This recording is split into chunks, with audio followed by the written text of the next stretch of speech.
I'm dealing with. Hi you guys. My husband asked to make this video because we've been talking about the different ways in which we are finding our battles in today's crazy world as Christians.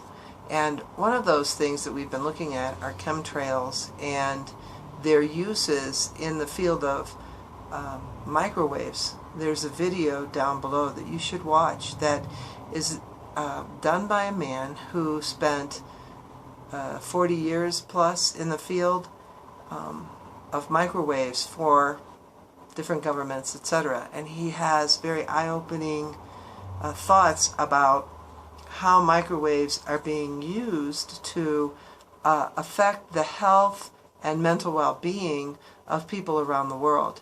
He cites one example when a bunch of women in England were protesting outside the United States military base that our government microwaved them, and a lot of them died of cancer.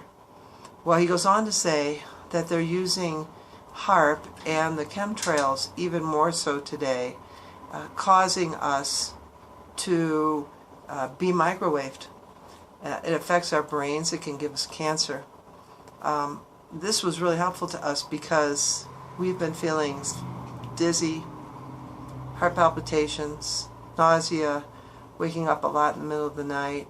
Some people have experienced, that we've talked to, anxiety, depression. And so the question is, how does the Lord expect us to deal during all of this? So we were looking at the book of Isaiah, and in the first chapter of Isaiah, it says, concerning Judah and Jerusalem, this is what's going on in Israel. And then it describes Israel, and uncannily, just like Israel, America has followed her lead and does pretty much the same things today. And in the end, and you can read it, it's Isaiah 1, and by the time you get down to verse 7, he goes on to say, your country is desolate, your cities are burned with fire, your land strangers devour in your presence, and it is desolate as overthrown by strangers, which is what's happening to America. And then he goes on to say, and the daughter of Zion is left as a cottage in a vineyard, as a lodge in a garden of cucumbers, as a besieged city, except the Lord of hosts had left to us a very small remnant. We would have been as Sodom, and we should have been like to Gomorrah. Well, the Lord burned up Sodom and Gomorrah. And if you've listened to a lot of the YouTubers who are having visions today, they are having visions about the United States being nuked and earthquakes happening. And the people who are submissive to the Lord, listening to Him, allowing their lamps to be full, their wicks to be trimmed, are becoming holy as He is holy, are the only ones that will escape this in the coming rapture. So the question then becomes, how exactly do we fill those lamps? How do we prepare? And how do we deal with all the stuff in the air and the microwaves coming at us and everything that is causing us to be overwhelmed, it seems like, because we're attacked from every side.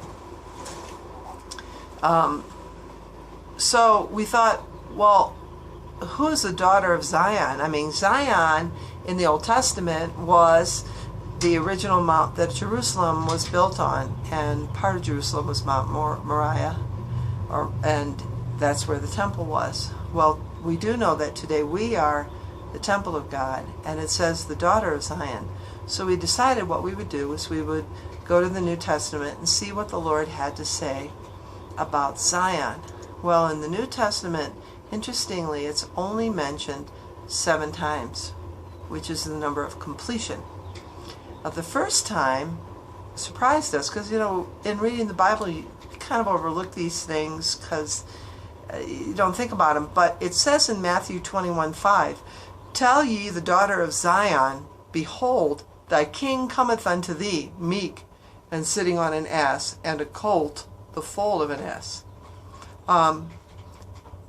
Tell the daughter of Zion? I thought it was tell Israel or tell Judah or tell Jerusalem, but just the daughter of Zion. And we had just read in Isaiah that the daughter of Zion, or that Zion is the remnant, the little cottage in the field.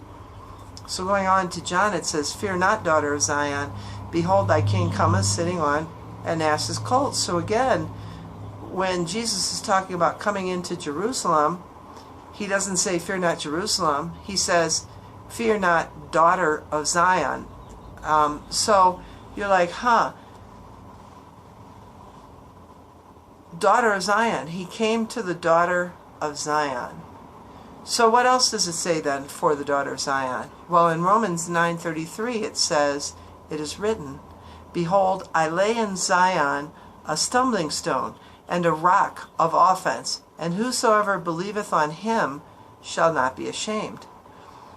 Again, I thought he would be laying it in Jerusalem or in Judah, but he laid in Zion that stumbling stone, that rock of offense, which I'm sure by now you found that you are a rock of offense to many people. But if you believe on him, you will not be ashamed. It's mentioned again in Romans 11:26, "There shall come out of Zion the deliverer." Now, Zion is part of Judah, but it's kind of like plaid socks. All plaid socks are socks, but not all socks are plaid socks. So all of Zion is part of God's chosen people, but it's not necessarily true that all of Israel is Zion, which was what Paul says also. All Israel is not Israel. So going on, we've got, it mentions then Hebrews, "But you are come unto Mount Zion, unto the city of the living God, the heavenly Jerusalem, to an innumerable company of angels." Well, if you read Revelation, heavenly Jerusalem is the Jerusalem that comes down at the very end, the new city.